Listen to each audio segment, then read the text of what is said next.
There are two types of night gallery fans in this world. Ones that they're tearing down Tim Riley's bar to have a happy ending like it was presented, while the others wanted the reality ending that Rod Serling wanted presented. Now, the great William Windom was the lead in this kind of sequel to Walking Distance from the old Twilight Zone series, where Windom plays a down in his luck plastic firm longtime employee who has turned to the bottle because he feels all his friends and his family and his history has abandoned him. His favorite bar, Tim Riley's, is being torn down, and he's having flashbacks and seeing his family and friends that he saw upon ending his tenure in World War II.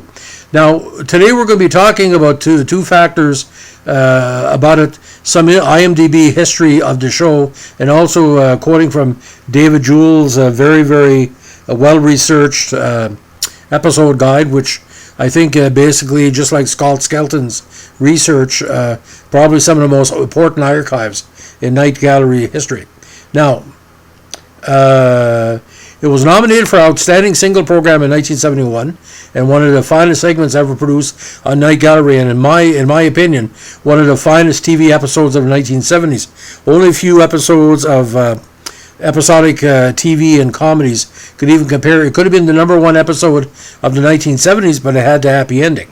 Now, of course, William Windom plays the protagonist of the show, Randy Lane, with the great Diane Baker as Lynn Alcott, Bert Convy as Harvey Doan, his competitor, and his boss, Hedgie Pritkin, played by John Randolph. And of course, the great Canadian character actor Henry Beckman as Officer McDermott. Now, it was directed by Don Taylor, and Taylor takes a very direct approach in presenting this.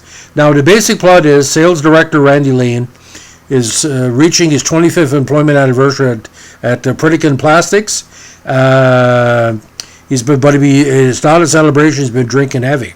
His boss is really getting on his case and calls him into the office. Is not commend him on a quarter century of service.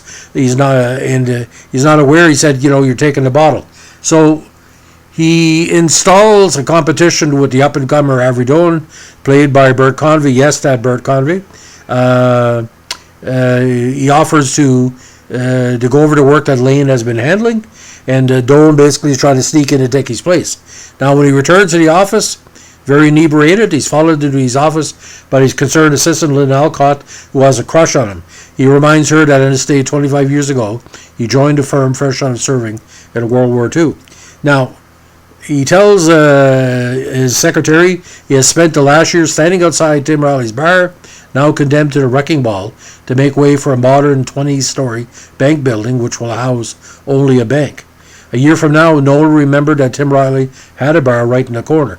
And just like a lot of people came back after the war, and Best Years of Our Lives kind of covers it, people felt left out coming back from the war, and felt left out when he eventually retired from the war. A lot of times, what I call the business war, a lot of times in the early 70s. PTSD was not talked about at the time, but this William Windom character is suffering from PTSD of loneliness, not only being a soldier and have people not being reminded of his sacrifice, but a sacrifice he did to be a good business leader.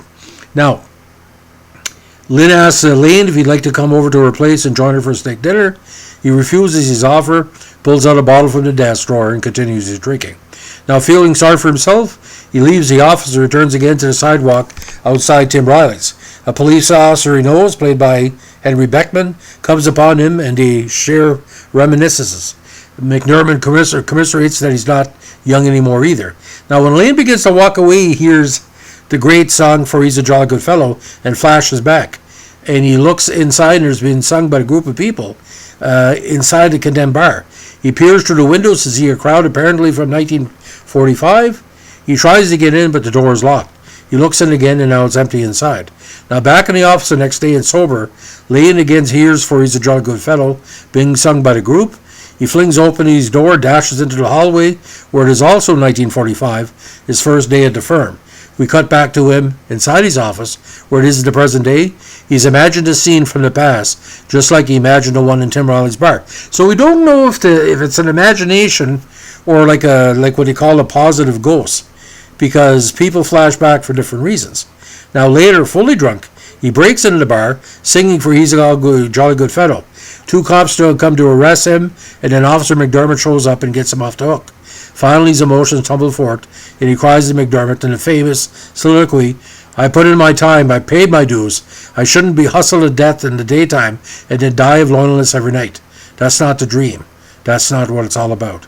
He breaks down sobbing on McDermott's shoulder, and for those of us watching with any feelings, we're moved near the edge of tears ourselves. Now, Rod Serling writes it in a way that he brings out the best in William Windom. Now, he was best known at the time for the tragic captain in a Star Trek episode where everybody on his crew dies off, but they're all killed by what they call a planet eater, pretty much, kind of like a Galactus type thing, and he sacrificed himself to try to bring that killer down. Now, William Windom wasn't really a lead actor at the time, but a very strong character actor. Now, Lane eventually wants McDermott to take him to the house he used to live in with his wife, and he said they're tearing that one down now too to make room for the apartment complex. Grudgingly, he agrees. There, Lynn shows up, suspecting he might end up at the house. They talk. She makes clear that she's interested in him as more than a boss, but he again declines the overture, saying he's past his prime. Now, rain begins to fall, reminding of the day his wife died. He was at work selling plastics, he bitterly recalls. It was unreachable when she was dying of pneumonia. The next morning, he arrives late and hungover, and Pritikin fires him. Lynn chews up Pritikin, telling him that Lane just needed one gentle word to let him know that he had worth. Lane returns to Tim Riley's again and enters. His father and his wife and scores of other well-wishers are there, singing for He's a Jolly Good Fellow. He basks in the camaraderie, but unfortunately there's jackhammer sounds that make everyone stop. Dad says, how about that? They're tearing down Tim Riley's bar. His wife sings Old Lang Syne, and Lane says he swears he'll do it again, do it right, and everyone fades to black. He is jarred again back to reality by a construction worker telling him to leave. He walks down the street. The wrecking ball goes up again. He hears for He's a Jolly Good Fellow, but this time it's not in his imagination. It's being sung from an establishment that's not shuttered. He enters, and it turns out his boss and co-workers are singing for him. Pritikin toasts him, thanks him for his 25 years, and wishes him well for another 25 as a wrecking ball comes down nearby in Tim Riley's bar. Now, yes, it's a good ending for a very emotional episode, but we look in the history of the inclination of Tim Riley's bar. It seems to me that something really happened between, I don't know, not say the censors, but how it's going to be presented. Now, we're going to talk a little bit about some of the history of the episode. Some information has been come to light since the episode aired. Now, Scott Skelton's book on the Night Gallery episodic, chronology, talks about it a little bit. But the thing is about this, I didn't know about this secondary ending until it was presenting to me many years later when I was wondering, I asked my dad, will it ever be in syndication? Well, he said, I don't know, but he said, what will they show? Will they show the main version or the secondary version? So we're going to talk a little bit about this, and David, information. Now, in this episode, the main character, Randy Lane, played by Windom, travels to a childhood home, which is 67 Bennett Avenue, which is also Rod Serling's childhood home address.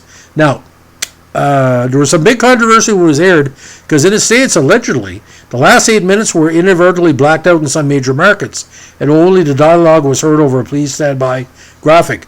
Maybe that's Rod Serling's what they call karma coming back again.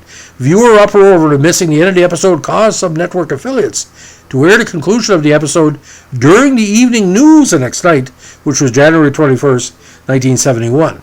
Now, again, the segment They're Tearing Down Tim Riley's Bar was nominated for an Emmy for Outstanding Drama but lost to the Andersonville trial.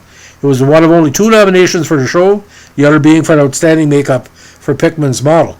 Now, I really think that the Academy didn't really know what to do with this episode, because it wasn't a movie and it wasn't an hour-long episode, It was sort of like a short story attempt.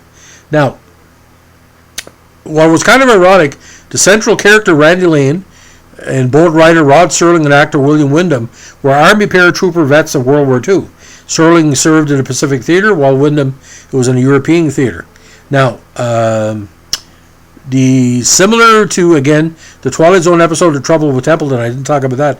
There's more references to that, where a Broadway star revisits his past and his old friends reject him like the people did in Tim Riley's bar.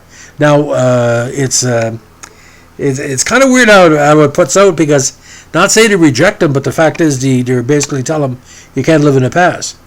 Now, again, Windom was very rarely the lead, for the filming of the finale, the demolition of Tim Riley's bar, an impression of a more destructive kind, was made by a misdirected wrecking ball.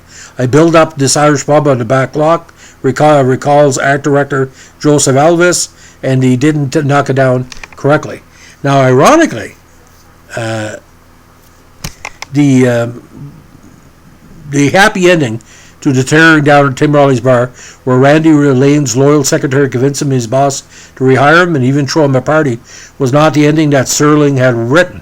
In Serling's original, Lane is not rehired, and realizing that the physical Tim Riley's bar, which is only his physical connection to the memories of the promise his life held at the end of the war, is being dismantled, Lane rushes to the site. When he arrives, the bar is already gone, and he stands in the pouring rain gazing at the empty storefront as the last few workmen flee the storm. The episode then fades out. The producers found it too downbeat and ordered a rewrite with a happy ending instead. According to Rod Serling's papers over the years and comments, it was a cop-out. Now, would it have been better to have the William Windom character just be standing in the rain as a fade out? Well, he did that in Twilight Zone before. He did it with Time Enough at Last, where the Burgess Meredith character didn't deserve his fate to the end, but it still occurred.